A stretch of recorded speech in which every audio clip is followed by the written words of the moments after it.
সুন্দর এখানে ব্যবস্থা আমাদের জেলা শাসক করেছেন, আমরা তার জন্য খুব আপ্লুত।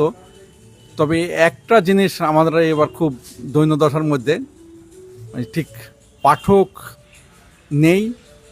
আর আরেকটা কথা বলবো জেলা শাসককে উদ্দেশ্য করেই, যে উনি যে প্রতিযোগিতামূলক অনুষ্ঠানগুলো করলেন, বিশেষ করে সেইগুলো যদি এই বইগুলো পুরস্কার দিতেন আমাদের স্টল থেকে কিনে, আমরা খুব উপকৃত হতাম। আর তাছাড়া পরিবেশটা এবং ব্যবস্থা আপ্যায়ন খুবই সুন্দর। আপনার নাম? আমার নাম ফজলুর রহমান মণ্ডল, রোপণ পত্রিকার সম্পাদক। এবার এই নান্দনিকে আমরা দুটো বই প্রকাশ করেছি।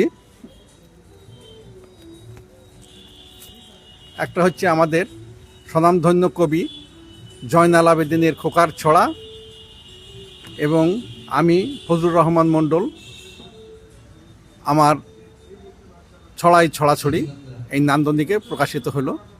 দু একজন সংগ্রহ করেছেন, খুব ভালো লাগছে আমার।